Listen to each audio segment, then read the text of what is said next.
ثابت ہو گیا کہ لندن میں بلکہ بیرون ممالک جتنے نواز شریف کے اثاثہ جات کے حوالے سے خبریں تھیں وہ صرف خواب و خیالوں میں اور قیاس آرائیوں پر مشتمل تھی۔ اس ساری صورتحال سے کوئی آگاہ ہو یا نہ ہو، لیکن معاون خصوصی برائے احتساب شہزاد اکبر صاحب ضرور اس بارے سے آگاہ تھے، کیونکہ ان میں لندن کے جو وکلاء تھے جو پاکستانی کیس کو لندن ہائی کورٹ میں دیکھ رہے تھے، انہوں نے ان کو آگاہ کر دیا تھا کہ آپ نے جتنے ثبوت دیے اسلام آباد احتساب کورٹ کے فیصلے کو لے کر جو کہ شریف خاندان کے خلاف آیا تھا، اور دیگر جتنے بھی آپ نے ثبوت دیے ہیں، لندن ہائی کورٹ میں ان کا جنازہ نکلنے والا ہے۔ اس تمام تر حقیقت حال کو جانتے ہوئے وہ نئی کہانیاں بنا کر، پرانے بہتانوں کو نیا بنا کر پیش کرتے رہے۔ حال ہی میں انہوں نے ایک میڈیا ٹاک کی تھی جس میں انہوں نے بتایا تھا کہ جو جرمانہ دیا، جو پیسے دیے براڈ شیٹ کو، ان میں سب سے زیادہ جو قصوروار ہے وہ شریف خاندان ہے، کیونکہ ان کے اثاثہ جات کو لے کر سب سے زیادہ پیسہ دینا پڑا۔ دوسری طرف آپ دیکھیں کہ نیب کے جو پروسیکیوٹر جنرل فاروق آدم خان ہیں، وہ جو بیان دیتے ہیں لندن ہائی کورٹ میں 2010 کے اندر نواز شریف کے اثاثہ جات کے حوالے سے، شریف خاندان کے دیگر جو افراد ہیں ان کے اثاثہ جات کے حوالے سے، کہ بیرونی ممالک میں ان کے $1 بلین کے اثاثہ جات ہیں۔ 2015 کے اندر ایک حلفیہ بیان دے کر وہ اپنے اس پرانے بیان سے مکرتے ہیں اور کہتے ہیں جی وہ تو خواب و خیالوں کی باتیں تھیں، افواہیں تھیں، قیاس آرائیاں تھیں۔ اتنی بڑی سازش، اتنی بڑی کہانی، لیکن اگر آپ پاکستانی میڈیا کو دیکھیں تو ہو کا عالم ہے، کوئی شخص اس پر بات کرنے کے لیے تیار نہیں ہے، کوئی جیدار صحافی ایک لفظ تک اس معاملے پہ نہیں بولتا ہے۔ ایک جیو نیوز ہے جس پہ یہ خبر چلتی ہے، باقی جتنے میڈیا ہاؤسز ہیں انہوں نے چپ کر روزہ رکھا ہوا ہے۔ کس قدر ہاتھ باندھے غلام ہیں یہ، نہ جانے کیا مجبوریاں ہیں کہ اتنی اہم نوعیت کی معلومات کو بھی وہ خبر بنا کر پیش نہیں کر سکتے۔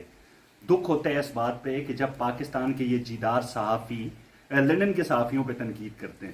لیکن ابھی تک کسی سے کیا گلہ کرنا کہ کسی کو یہ جرت نہیں ہو سکی کہ ابھی جو احتساب کی جو کارستانیاں ہیں خصوصاً نیب کی، ان کو سامنے رکھ کر یہ سوال بنتا تھا۔ وہ جو سرتپا چیئرمین نیب تھے جن کا ایک ویڈیو سکینڈل سامنے آتا ہے اور پوری دنیا، نہ صرف پاکستانی میڈیا بلکہ پوری دنیا کی میڈیا ہاؤسز پہ ان کی وہ زینت بنتا ہے۔ برطانیہ میں بھی ایک بڑے ٹی وی چینل نے اس کو دکھایا تھا، لیکن کوئی شخص اس بندے سے سوال نہیں کرتا۔ جیدار صحافیوں کی بات کر رہا ہوں، کوئی جیدار صحافی اس سے سوال نہیں کرتا کہ ایک متنازع شخصیت کے مالک آپ کس طرح دوسروں کا احتساب کر سکتے ہیں۔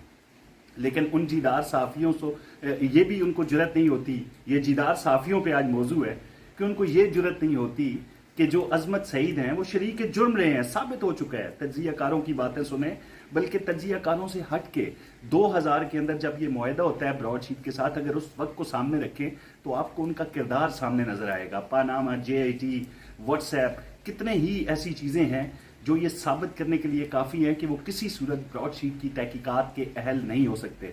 لیکن تمام تر جو اختلافات تھے ان کو حکومت وقت نے بھی بالائے طاق رکھتے ہوئے نہ جانے کن کن افراد کو بچانے کی کوشش میں ان کو سربراہی دے دی۔ اب تحقیقات کا نتیجہ جو بھی ہے ہم جانتے ہیں، عام پبلک جو ہے وہ جانتی ہے، جو غیر جیدار صحافی ہیں وہ جانتے ہیں کہ ان تحقیقات کا نتیجہ کیا نکلے گا، لیکن اس پہ بولا کوئی نہیں۔ جب یہ افراد وہاں سے بیٹھ کے اپنے یوٹیوب چینلز پہ اور مین سٹریم پہ لندن کے صحافیوں کو تنقید کا نشانہ بناتے ہیں، خواہ وہ گیلا تیتر ہو یا کوئی اور صحافی کی، یہ بڑے پولے پولے سوال کرتے ہیں۔ کریں نا ذرا یہ پولا سا ایک سوال کسی سے، کریں اس پہ 1 گھنٹے کا پروگرام،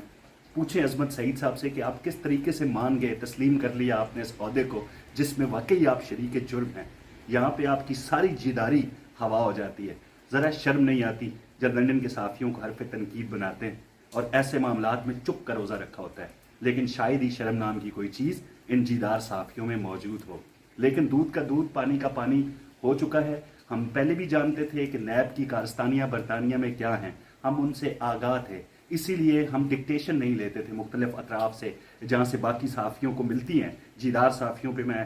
خصوصاً توجہ دے رہا ہوں، باقی جو ایماندار صحافی ہیں پاکستان میں، ساری دنیا ان جانتی ہے کہ کس طرح کے مصائب کا شکار ہیں اور کس قدر مشکلوں سے وہ گزارا کر رہے ہیں۔ جیدار صحافیوں جن کے بارے میں حکومتی پارٹی نے ایک لسٹ بھی جاری کی، اور آپ کو پتہ ہے کہ ٹاپ آف دا لسٹ کون تھا اور اس کے نیچے کیا کیا نام تھے جن کو ایماندارانہ صحافت کے سرٹیفکیٹ دیے گئے حکومت وقت کی جانب سے، تو وہ جو ہیں وہ اس پہ خاموش ہیں، کسی طرف سے کوئی لب کشائی نہیں۔ چھوٹی بات ہے کہ نیب کے پروسیکیوٹر جنرل کا اعتراف ہے لندن ہائی کورٹ کے اندر کہ نواز شریف کے جتنے بھی بیرونی اثاثہ جات کے حوالے سے خبریں تھیں وہ قیاس آرائیوں پر اور افواہوں پر مشتمل تھیں۔ یہ تو ایک مین اس وقت خبر ہونی چاہیے تھی، لیکن مسئلہ یہ ہے کہ عوام کے ذہنوں میں سیاستدانوں کے لیے نفرت کا ایک بیج بویا گیا ہے، عوام کی جو رائے ہے اس پہ اپنی رائے کو مسلط کیا جا رہا ہے۔ تو ایسی کہانیوں سے، جھوٹ و فریب سے اپنے اس مشن کو پایہ تکمیل تک پہنچایا جائے گا۔ کیا یہ سوال نہیں بنتا، جیدار صحافی نہیں کر سکتے کہ کاوے موسوی نے جہاں پر نواز شریف پہ رشوت کا الزام لگایا کہ ایک شخص آتا ہے مبینہ طور پر ان کو پیسے آفر کرتا ہے، وہاں پہ کیفے کے اندر اس نے ایسے اشخاص پر بھی الزام لگایا جن کے ذمے یہ مشن تھا کرپشن سے پاک کرنے کا اور لوٹی دولت واپس لانے کا، وہ بھی اس سے اپنا کمیشن مانگتے رہے۔ کیوں آپ کے پر جلتے ہیں ان کا نام لیتے ہوئے؟ کیوں نہیں پوچھتے شہزاد اکبر صاحب سے کہ وہ ڈیلیگیشن میں کون کون افراد تھے؟ ایک شخص تو آپ کے پاس بیٹھا ہوا ہے، آرام سے آپ اس سے یہ باتیں پوچھ سکتے ہیں، لیکن وہاں پہ پر جلتے ہیں۔ سیاستدان آسان ہدف ہوتا ہے ہر دور میں، 70 سالوں سے سیاستدانوں پر تنقید کرنا بہت آسان کام ہے، لیکن جہاں پر ذرا سی تپش محسوس ہوتی ہے وہاں پہ جیدار صحافی چپ کر روزہ رکھ لیتے ہیں۔ بہت شکریہ۔